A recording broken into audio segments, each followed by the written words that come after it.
Hi everyone. So previous video I will tell you about the मैंने previous video में introduction पढ़ाया था, tools बताया था economic activity का और last पढ़ाया था मैंने role of business development economic activity. So मैं आज ये पढ़ाने चाह रही हूँ business characteristics of business activity. इसका मतलब ये होता है कि business अगर चल रहा है तो उसके साथ क्या क्या चीज़ हो सकती है, ये माइंड सेटअप होना बहुत ज़रूरी है. क्योंकि अगर आप बिजनेस बिना जाने शुरू कर लोगे उसके बारे में, उसके अंदर क्या अगर कुछ ऐसी चीज़ फेस करनी पड़ी तो आप थोड़े नर्वस हो जाओगे, उस समय कंफ्यूज हो जाओगे क्या क्या करना. तो ये एक्टिविटी मैं आपको बताने जा रही हूँ. ठीक है, characteristics of business activity clear हो गई. फर्स्ट है प्रॉफिट अर्निंग. पहली एक्टिविटी क्या होती है? Profit earning. खाली पैसा कमाना नहीं होता है बिजनेस का, प्रॉफिट अर्न करना भी होता है. क्योंकि जब तक आप प्रॉफिट नहीं बनाओगे तब तक आप और सामान कहाँ से लाओगे. इन्वेस्ट किए 50,000, उसमें 50,000 का सामान आया. अगर आप 50,000 ही कमा पाओगे तो आप नया सामान कैसे लाओगे? 50,000 कमा लिए तो उससे, क्योंकि महंगाई तो बढ़ती रहती है, तो आप उससे कितना सामान लाओगे? उससे कम मंगवा पाओगे या फिर उतना ही मंगवा पाओगे. लेकिन फिर आपके पास बचेगा क्या? आप अपना बिजनेस किस लिए स्टार्ट करते हो? अपना नीड्स पूरी करने के लिए, डिमांड्स करने के लिए, अपना घर का खर्चे चलाने के लिए. तो profit earning is most important. Second है इकोनॉमिक एक्टिविटी. इकोनॉमिक एक्टिविटी के बारे में मैंने बताया था कि इकोनॉमिक एक्टिविटी वो होती है जिसमें डिमांड रहता है. पब्लिक डिमांड अगर चेंज हो उसके अकॉर्डिंग आप अपना बिजनेस डेवलप करें. और प्लस एक और पॉइंट होता है कि पब्लिक सेटिस्फैक्शन. पब्लिक सेटिस्फाई जरूर होना चाहिए आफ्टर कंजप्शन. यूज करने के बाद पब्लिक जरूर सेटिस्फाई होना चाहिए. जैसे आप कपड़े की दुकान बेच रहे हो, ठीक है, कपड़े की दुकान काम कर रहे हो, बिजनेस कर रहे हो, तो कपड़े की दुकान में अगर आप सामान अच्छा रख रहे हो बेचते हो तो हल्का सा फटा निकलता है तो वो कस्टमर आके कंप्लेन करेगा, लेकिन आपके दोबारा आपके बिजनेस में नहीं आएगा. तो ये बात ध्यान रखना बहुत जरूरी है. थर्ड है सेल और exchange of good and services. Main ये भी होता है कि जब आप सेल करते हो तो उसका मतलब एक्सचेंज करना जरूरी होता है. खाली आप सामान देते रहोगे तो इसका मतलब वो बिजनेस एक्टिविटी नहीं है. उसके बदले आपको पैसा मिलना चाहिए. कुछ ऐसा रहता है, कुछ ऐसा सिचुएशन रहता है जिसमें कि आप जैसे किसी रिलेटिव को जानते हो तो उधारी दे देते हो.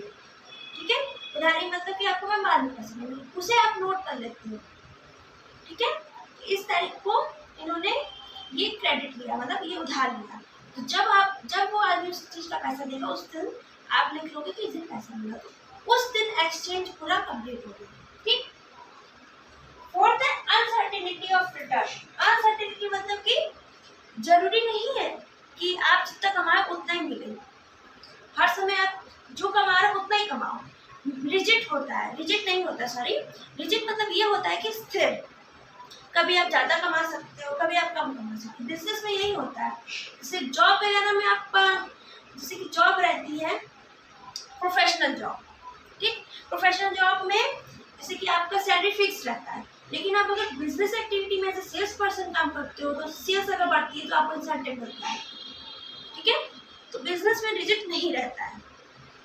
मतलब रिटर्न डेली, मतलब कि जैसे आप बिजनेस कर रहे हो तो वो जरूरी नहीं है कि आपको रोज उतना ही कमाना है. वो कम भी कमा सकता है, ज़्यादा भी कमा सकता है. ठीक है. Fifth one is dealing in transfer of good on regular basis. ये मैंने अपने बुक से नहीं, मैंने अपने मन से लिखा है कि गुड एंड सर्विसेज जो है रेगुलर बेसिस होना चाहिए. जैसे कि आप सोच रहे हो कि बिजनेस आप ओपन कर लिया, एक दिन आपके यहाँ खूब कस्टमर है, दूसरे दिन कस्टमर नहीं है, तीसरे दिन कस्टमर नहीं है, चौथे दिन कस्टमर नहीं है. इससे क्या होगा? आपका सामान जो भी है वो एक्सपायर होगा, पुराना होगा. उससे क्या होगा? आपका लॉस होगा. इसीलिए जो गुड एंड सर्विसेज एक्सचेंज होना चाहिए, जितना भी मैंने बताया कि सेल और एक्सचेंज ऑफ गुड, वो रोज होना चाहिए. अगर एक दिन बहुत आप कमा लिए फिर उसके बाद पूरे महीने आपने नहीं कमा पाया तो वो आपका सामान वो तो खराब होगा. वो खराब सामान का क्या करेंगे? वो इन्वेस्टमेंट तो वेस्ट हो गया, तो आपको और इन्वेस्ट करना पड़ेगा. इसमें बिजनेस चलाने में बहुत दिक्कत आएगी. And last one is element of risk. मैं सिर्फ एग्जांपल देने वाली हूँ कि क्या क्या एलिमेंट, मतलब रिस्क मतलब आप समझ रहे हो कि ऐसा चीज हो सकता है जिससे आपका वो खत्म हो सकता है बिजनेस. जैसे आप अगर बिजनेस स्टार्ट, मैंने आपको बताया था, मैंने वीडियो भी बनाया है कि बिजनेस स्टार्ट करने से पहले ये करोगे तो रिस्क के चांसेस कम हो जाते हैं. ये वीडियो आप जरूर देखिएगा. लेकिन रिस्क बिजनेस स्टार्ट करने के बाद जो रहती है वो रिस्क वेरी इंपॉर्टेंट रहती है। सम रिस्क रहती है कि सोशल डिमांड चेंज, अगर डिमांड अगर चेंज हुआ तो उसको रिस्क है। जैसे डिमांड चेंज हुआ तो आपके यहाँ लोग कस्टमर कम आएंगे, जहाँ डिमांड के अकॉर्डिंग वहाँ कस्टमर जाएंगे। और दूसरा हुआ जैसे कि आपका लॉकडाउन हो गया, ठीक है, लॉकडाउन में भी आपकी सेल वेल नहीं हो रहा था। और third natural thing that is earthquake. Earthquake की वजह से अगर आपका अर्थक्वेक चल रहा है तो आपका अगर शॉप है या मॉल है या फिर कोई भी है तो आपका वो अर्थक्वेक के ड्यूरिंग थोड़ा डिस्ट्रॉय हो गया, जैसे जहाँ आपकी शॉप है वो थोड़ी टूट गई, तो वो भी रिस्क रहता है कि अर्थक्वेक की वजह से टूट भी कर सारी स्थिति पूरी गिर भी सकती है। तो रिस्क बिजनेस स्टार्ट एक्टिविटी करने में सारे रिस्क रहते हैं। ये क्लियर हो चुका होगा, मैंने बगल में सारे नोट्स दिए हुए हैं। अगर आपको क्वेश्चन कुछ भी अराइजेस हो तो हमारे कमेंट सेक्शन में जरूर पूछिए। अगर आपको कुछ एक्स्ट्रा नोट्स चाहिए, अगर आपको कुछ टॉपिक क्लियर नहीं है, आप चाहते हैं उसका नोट्स मैं लिख के दूँ, तो आप पर्सनल मैसेज कर सकते हैं, मैं वीडियो अपलोड कर दूँगी इस चीज़ का। आप वीडियो से आप स्क्रीनशॉट लेके अपना नोट्स बना सकते हैं। अगर आपको कोई भी चीज़ क्लियर हो, मैं फ्री हूँ, मैं आप जब चाहें मैं आपका प्रॉब्लम दूर कर सकती हूँ। Thank you for watching my video.